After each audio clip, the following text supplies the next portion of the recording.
Dirijo uma cordial saudação a todos os que participam desta conferência do curso de autoconhecimento. Hoje veremos um tema muito interessante: o Cristo universal e individual. Nesta conferência vamos nos aprofundar no que é essa força universal e individual conhecida como Cristo.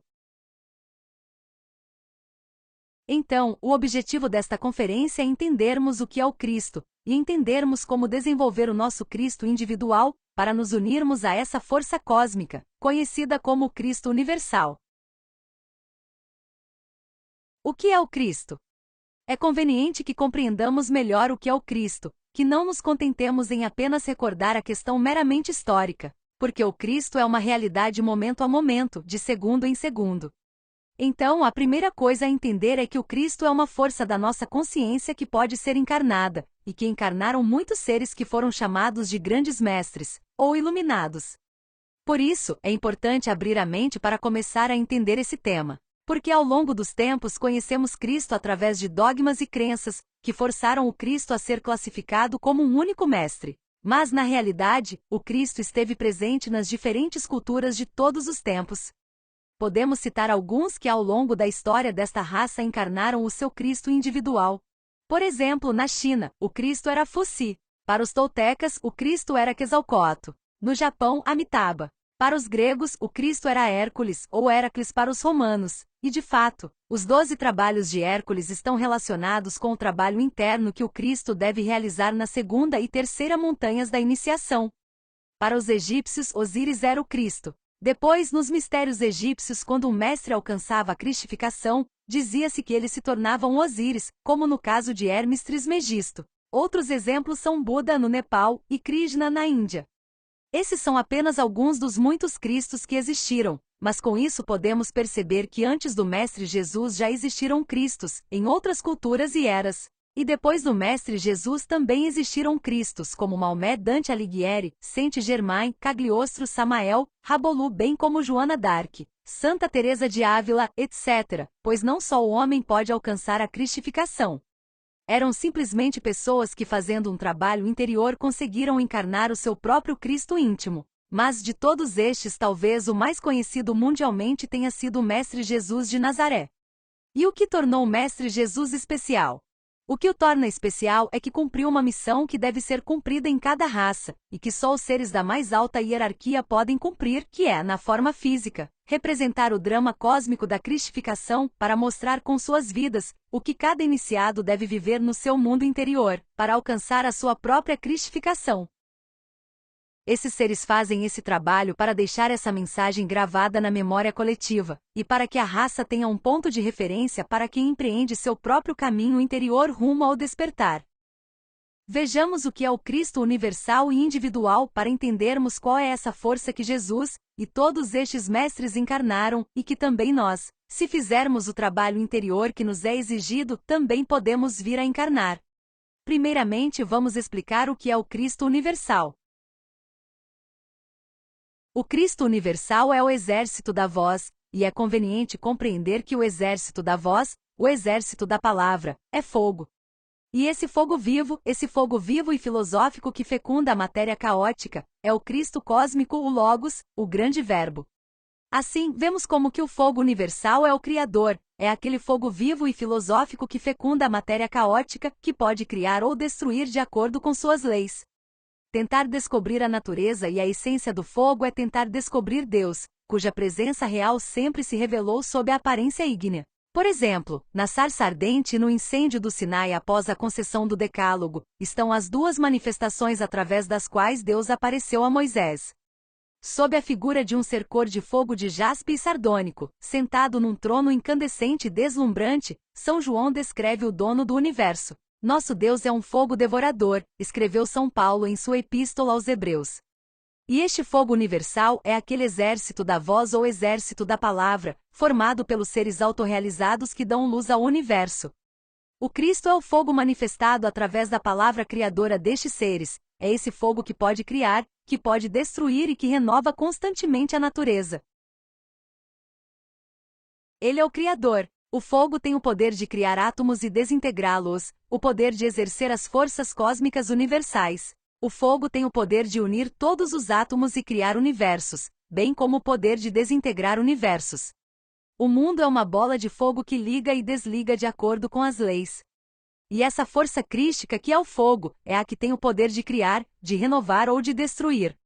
Tem o poder de criar os átomos, criar os planetas, criar as galáxias, criar os universos e todos os veículos ou corpos nos quais habitarão todas aquelas centelhas divinas que descem a esta manifestação física para aprender. Centelhas que vêm com a missão de despertar suas consciências, para retornarem ao absoluto como Cristos individuais, para se tornarem parte do Cristo universal ou do exército da voz.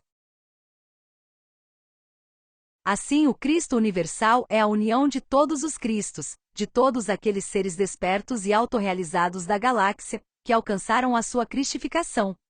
Esses seres que compõem o Cristo universal são seres conscientes que decidem fazer parte da criação e que, ao se desdobrarem e se unirem sexualmente, criam a terceira força, que é o fogo. Porque para que o Logos apareça, para que se manifeste, um deve desdobrar-se no dois, isto é, o pai na mãe, e da união dos dois opostos nasce o terceiro, que é o fogo. E eles manifestam esse fogo através do Verbo para criar. É por isso que vemos anjos representados em pinturas e esculturas usando trombetas e espadas. As trombetas representam o poder de manifestar o fogo através do Verbo para criar usando mantras. E quando são representados com espadas, está representando a manifestação do fogo em sua forma destrutiva. Esse fogo é o Logos, o Cristo, o Verbo que torna possível a existência do universo no alvorecer de qualquer criação. E a força crística, esse fogo universal, está contida em tudo que foi criado. Está no germe, na semente que gera vida nova. E no ser humano está contido no nosso germe, na nossa semente depositada nas nossas gonadas sexuais. É por isso que através do sexo podemos criar outro ser vivo, mas usando o sexo com sabedoria, através do sexo superior, podemos criar-nos internamente e desenvolver o nosso Cristo interior. Vejamos agora o que devem fazer todos os seres que querem pertencer ao exército da voz. No drama cósmico encontramos a resposta. Muito se tem falado sobre o drama cósmico. Inquestionavelmente este drama é composto pelos 4 evangelhos. Dizem-nos que o drama cósmico foi trazido pelos Elohim à Terra. O grande Senhor da Atlântida representou esse drama em carne e ossos. O grande Kabir Jesus também teve de representar o mesmo drama publicamente na Terra Santa. O Mestre Jesus teve a grande tarefa de representar o drama cósmico para nos mostrar o caminho. Por isso disse que era o caminho, porque veio mostrar-nos com a sua vida qual é o caminho que todo iniciado deve seguir para ascender, para desenvolver o Cristo íntimo. Assim, está representado na vida do Mestre Jesus tudo o que o iniciado deve viver dentro de si. Todas estas provações, sofrimentos, dores, crucificação, morte e ressurreição fazem parte do caminho interior para a cristificação. É um caminho difícil, e é por isso que muitos preferem adorar o Mestre, em vez de fazer o trabalho necessário para alcançar o que ele alcançou. Na cruz do mártir do Calvário, o mistério de Cristo é definido com uma única palavra composta por 4 letras, INRI, o que internamente significa ignis natura, renovatur e integram. O fogo renova incessantemente a natureza. Esse é o verdadeiro significado do Cristo. Mas este significado estava escondido de nós, assim como o verdadeiro significado da sua vida e obra foi escondido. E também foi ocultada a vida sexual de Jesus, e o facto de ter feito o seu trabalho pela cristificação, com a sua companheira Maria Madalena. E pensa-se que ele era celibatário, mas não é o caso, mas antes o segredo está escondido de nós há muito tempo, que é através do sexo que podemos fazer este trabalho em nós mesmos para desenvolver o nosso Cristo individual para fazer parte do Cristo universal. A união de todos os Cristos individuais de uma galáxia é o que é conhecido como Cristo universal. Vejamos agora como e onde encontraremos o Cristo em nós. Olhemos para o Cristo individual. Disse que a tentação é fogo e o triunfo sobre a tentação é luz. Isto nos permite ver que o nosso fogo está preso em todas aquelas coisas que são uma tentação para nós, em todos os desejos do nosso ego. E quando conseguimos superar cada um dos nossos desejos ou tentações, resgatamos aquele fogo que nos traz luz. E como Cristo é fogo, para virmos encarnar a força crística, devemos primeiro liberá-la, aprendendo a negar nossos desejos, não caindo em tentação. O Cristo íntimo está latente em nossa semente. Esse fogo que é a nossa essência, que representa o Espírito à luz, está contido em nosso envoltório seminal, nesse 97% de consciência aprisionada pelo ego. Vemos que o ego se expressa diariamente em nós através dos nossos desejos.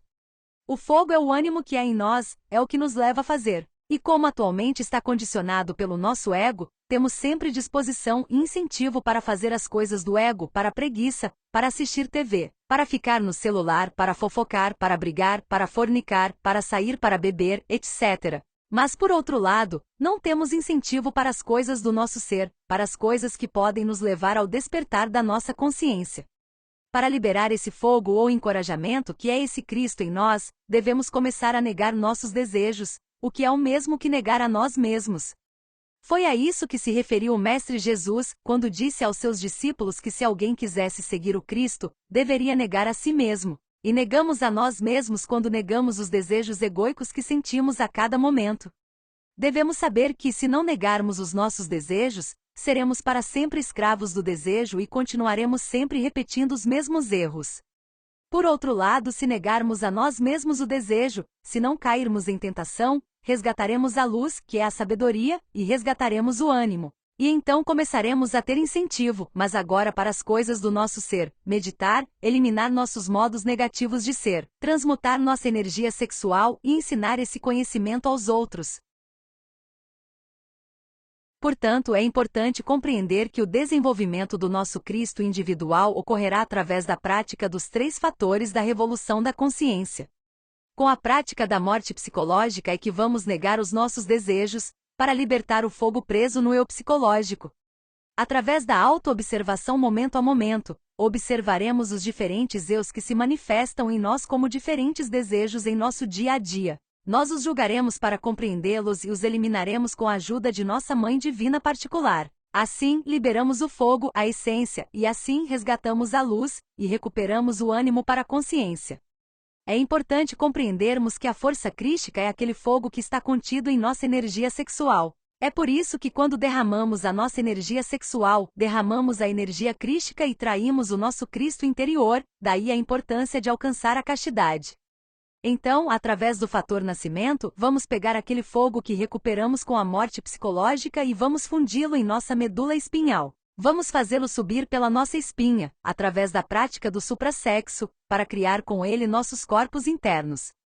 E através do terceiro fator, o fator do sacrifício, desenvolveremos o amor pelo nosso trabalho interior e pela humanidade, entregando esse conhecimento a todos, na sua forma pura, para que todos tenham ferramentas para também fazer esse trabalho, pois uma das principais funções do Cristo é sacrificar-se conscientemente pela humanidade, para que ela encontre o caminho. Agora, em que momento o Cristo nasce em nós?